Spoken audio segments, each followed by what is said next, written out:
As a pensioner, I'm deeply concerned about the future and how we're going to afford to pay our bills. The cost of electricity is ever increasing, largely because of the push for renewables as well as carbon tax. Out of £114, the electricity from gas power stations costs per megawatt, £60 is carbon tax, which is more than the gas itself.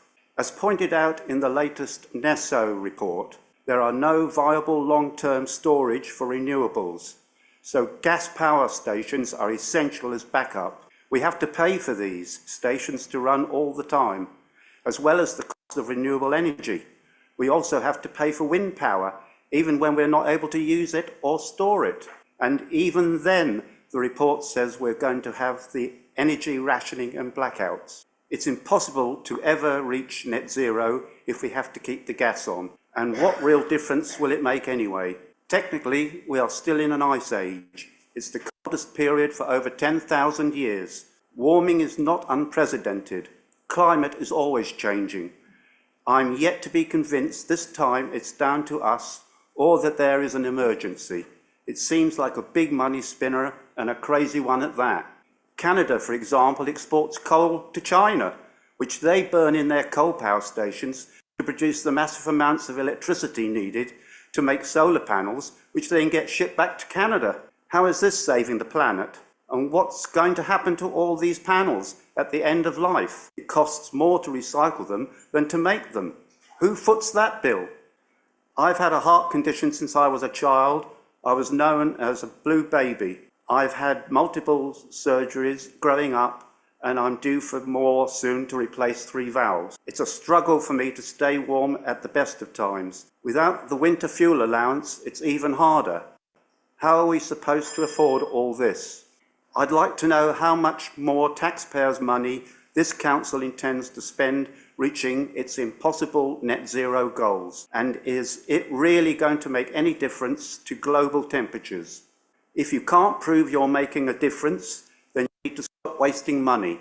We've families who are homeless, a cost of living crisis, and no one can afford more council tax increases. At local level, we need common sense and not blindly following the madness of government. Thank you very much, David. It's very wide-ranging, and thank you for mentioning your personal story too. That was rich extra. Thank you very much indeed. Could I ask Stephen, please, if you... I'd like to start by thanking the Council for reviewing the Climate Emergency Declaration. In 2012, the government estimated that reaching net zero would cost the UK around £1.25 trillion, £44,000 per household. A more realistic current figure is £4 trillion, which is £140,000 per household. That is a lot of money to spend on a theory with very little evidence to support it. Net zero also comes with huge environmental costs.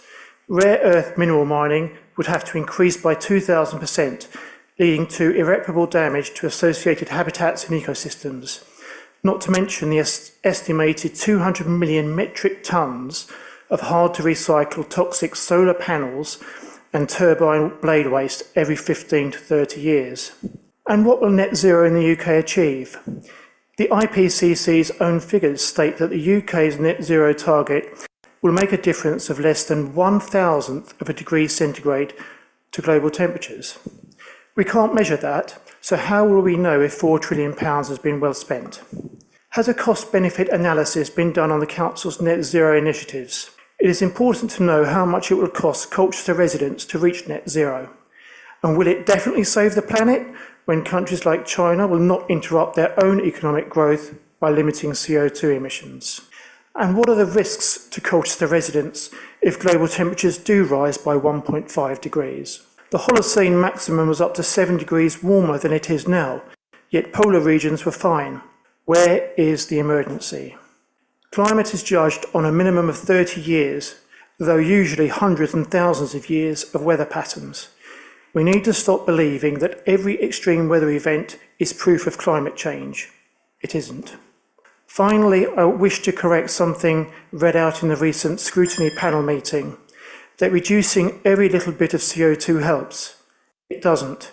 CO2 does the bulk of its warming between 50 and 150 parts per million.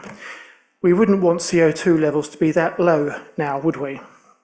As someone who values maths, science and truth, I think it's important to evaluate the evidence with cold logic and icy rationality.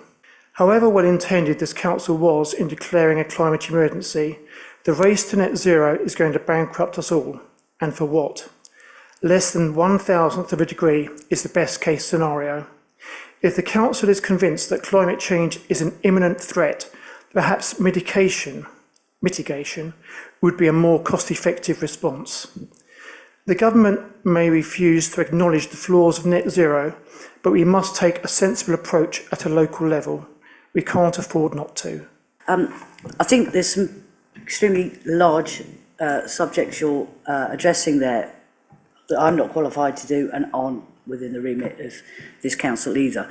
But what we are trying to do to address the climate emergency that we declared is actually probably not something that anybody would be able to find political grounds to criticise. We have a large package of work to do with active travel, which is about encouraging people to come out of their cars, cycle, walk to work. Now that has, an impact on the climate in so much as there's less emissions, but also it helps us produce sort of healthier ways of life. Every single project that I'm aware of that we have done within that active travel brief has been funded by external grants, because the government's very keen to try and persuade modal shift within local councils at a grassroots level. Even if you couldn't agree that there is a climate emergency, you could agree that it was the right thing for the council to be doing in terms of saving or being prudent with your money. So I couldn't off the top of my head tell you how much we've spent, because I said a lot of it has been grant funded externally, and I don't know what it would cost to achieve net zero either. There's new legislation coming through heat zones, which seems to be the best kept secret in the world. And if that legislation comes through, we will probably be involved in zoning of those and potentially investment in those. They will have a significant bearing on how people receive their energy. Is there anything you want to add as a final remark? Yes, well, thank you for that. My overall feeling from hearing your comments is that the emergency has been kicked into the long grass somewhat by financial constraints and by COVID and other events have overtaken us. And so if that is the case, which it seems to be, then in what way is it an emergency? An emergency suggests it's the top priority and it takes precedence over all others, and that seems to be not the case. So therefore, it doesn't seem to be, by definition, an emergency. So should we undeclare the climate emergency and say it's not a climate emergency, you're not treating it as a climate emergency, therefore how can it be a climate emergency? So let's do away with that. I like what you're saying about efficiency and improving the efficiency of the buildings and reducing the costs, and that all makes sense, and that sounds like business as usual, and it's to be encouraged. But to come back to my question, I would very much like to know the costs and benefits specifically relating to the climate emergency measures that don't overlap with normal business as usual. If I could help on that, the paper to which you've actually made reference yourself does set out in table 4.3.4 for the sad amongst us, which is page 9. So there's a list of measures and their costs and the carbon reduction benefits. So, with the reference to living a healthy life, carbon is the gas of life.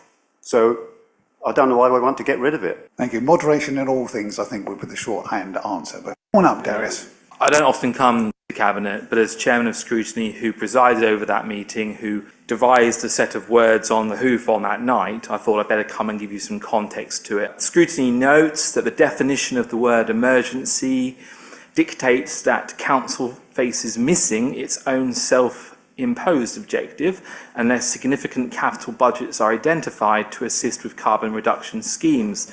The recommendation to Cabinet is, should Cabinet be unable to achieve the Council's climate emergency objective, it should consider reconsulting with full Council to ascertain if the will of Council is to consider this an emergency, as opposed to managing opportunities to reduce carbon and improve our environment and public realm within existing budgetary frameworks and business plans. And finally, I think also this is a really salient issue in the news at the moment, isn't it? With the car manufacturing industry and discussions over 2030 versus maybe what's realistic, pylons in East Anglia, etc. But the reality is, in the council chamber, there are now more councillors in there that weren't there in 2019 when we voted for climate emergency.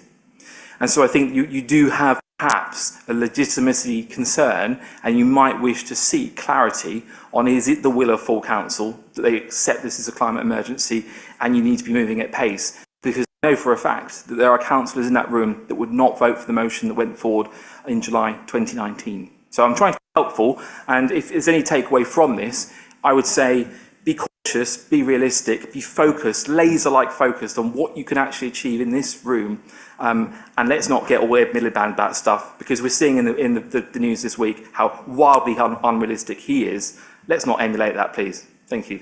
Thank you, Leader. I firmly believe that what's on the label is what you should find in the tin when you open it, and that is not so when it comes to climate emergency. I would argue, Leader, that it's all been climate business as usual. It's not an emergency, and therefore the council has had a marked reluctance to engage in any climate preserving projects which would have had an increased cost to the council, and most of the projects which we've done on climate emergency have either been financially neutral or, even better, have actually been financially positive for the council, and that has shown a very sensible approach to this particular issue, but short of an emergency. I believe we should now rationalise the position and say that is the way this council is addressing the climate problems, doing things as and when they fit into the programme, sensible management.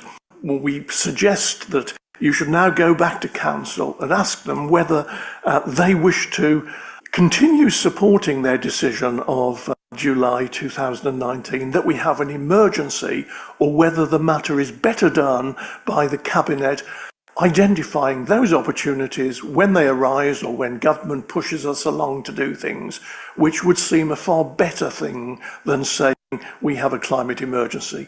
I believe we don't have a climate emergency in the tin, therefore the label should not state that. Thank you, Leader. Thank you very much. But I want to just address the point about the spirit of the climate emergency. That sense of crisis, one gets used to it, but that sense of crisis emerging was what drove that climate emergency declaration. And it's the spirit of that which should actually, in my view, still have real relevance to our decision making, and I think it still does. So we can always address the language. It's absolutely right, Councillor Willetts, we could, but that, I think, would be a better conversation. And if necessary, yes, then that's a decision to take at the time. We would go back to full council and would have a cross-party conversation. So I really want to just, on behalf of Cabinet, thank you for the thoughtfulness, taking the time and trouble to come here and reinforce it. I hope that there's no doubt about the motives were absolutely as described, about ensuring we take stock of where we're at and look ahead. That will be the time to make a decision about how we then address the language and the way ahead. Thank you both very much.